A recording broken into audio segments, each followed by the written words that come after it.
السلام عليكم ورحمة الله وبركاته. ونسمي ونصلي على رسول الله صلى الله عليه وسلم. النهارده هنعمل فراخ زي كنتاكي واجمل كمان لو شفتوها في الطريقة، وباذن الله باذن الله هتعجبكم. وهنعمل ملوخية خضراء، بس هعمل الملوخية الخضراء الاول. نسمي ونصلي على رسول الله. بسم الله. ادي الشوربة معايا بتغلي، وتكون شوربة دسمة. ونحط معلقة صغيرة من السكر، ربع معلقة كربوناتو، ونحط شوربه قليله قوي، ما نحطش شوربه كتيره. نشوف الاول لو عايزه شوربه نحط، ما عايزتش ما نحطش. متفقين ان احنا نحط شوربه قليله ونشوف الملوخيه هتعوز الاول شوربه ولا لا. بسم الله، اللهم صل وسلم وبارك على سيدنا محمد.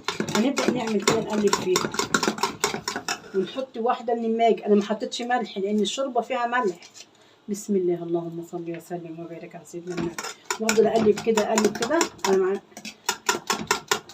بمضرب، لو عندك مضرب اعملي بيها، بشوكه عندك، بمعلقه، ما تقفيش على حاجه ان شاء الله. ده بالنسبه للملوخيه. والطشه هنحط 3 معالق سمنه، وهنحط راس توم مفرومه وكزبره جافه. وهنقلب الملوخيه كده، وهنبدا نسمي ونصلي على رسول الله، ونحط التومه والكزبره. بسم الله، اللهم صل وسلم وبارك على سيدنا محمد. ونقول ايه بقى؟ يا حلاوه النبي ساعة صلاته لما لقى الوقت فات. يا حلاوه النبي ساعة صلاته لما لقى الوقت فات. ايدك هنا، ايد هنا في التومه والطشه، وايد في الملوخيه. اديك شايفين ما شاء الله سمكها اهي، سمكها عالي حلو يعني، تقيله مش خفيفه. اللهم صل وسلم وبارك على سيدنا محمد. حلاوة النبي ساعة صلاته لما لقى الوقت فات. بسم الله، ولا حول ولا قوة إلا بالله العلي العظيم.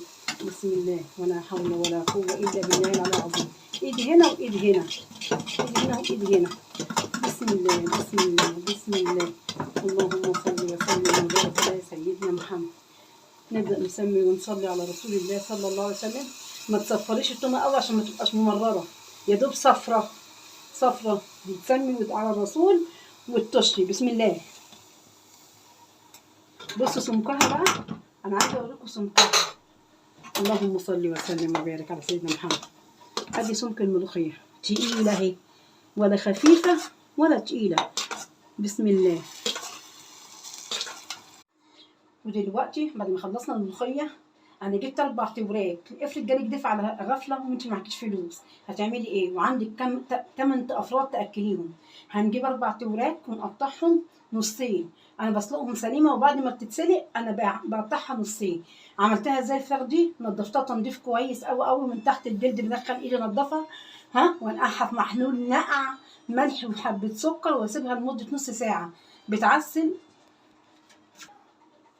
وبعد ما عملت محلول النقع وكده، مسكت بصلايه حلوه كده بحبه فلفل اسمر وملح بس، ودعكت من تحت الجلد البصله بالملح، وخليتها زي الفل. قعدتها نص ساعه بردك عشان الملح والبصل والفلفل يديها طعم، وما تبقاش الفراخ زفره. كل دي 4 وراك. لكن انت لو عملتي كنتاكي بتجيبي فرخه 1.5 كيلو عشان تستوي، لانك بتعمليها نيه. لا، انا بدي الورك بتاع النص طبعا بتسلقيه. لما بتتسلق طبعا لما تيجي تحمريه بيبقى مستوي معاكي، مبيبقاش ني من جوه. دلوقتي هنقول هنحمرها ازاي. طبعا 2 كوباية من الدقيق، شطه، معلقه شطه صغيره، معلقه ملح، فلفل اسمر، وبهارات لحمه. ده بالنسبه للدقيق. واقلبهم كويس كده اهو.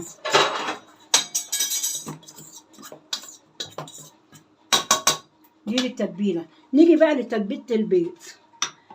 شطه، معلقه شطه، معلقه بهارات، نص معلقه كمون، نص معلقه فلفل اسمر مطحون.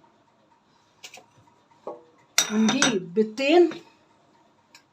بسم الله. ونعملهم كده اهو.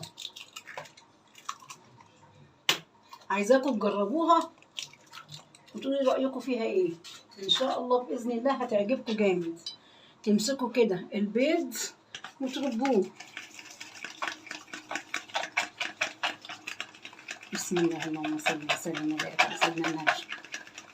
الحته الصغيره اللي انتوا شايفينها دي هتنفش معاكم في التتبيله، هتيجي تقلوها هتلاقوها حته كبيره. هوريكم ما شاء الله. لو عندك اي حد ما تتكسفيش، هات على قد ظروفك واعملش.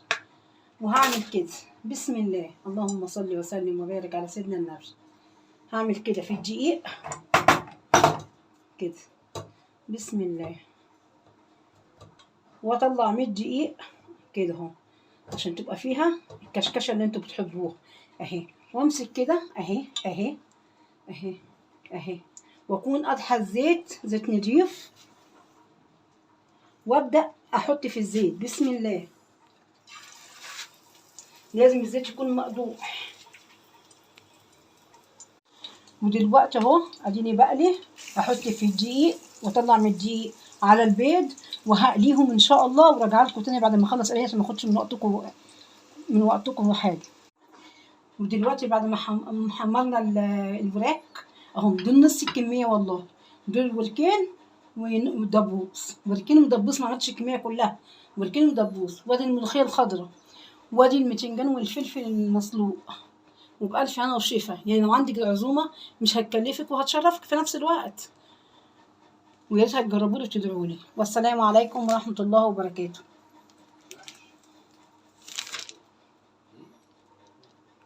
You want to order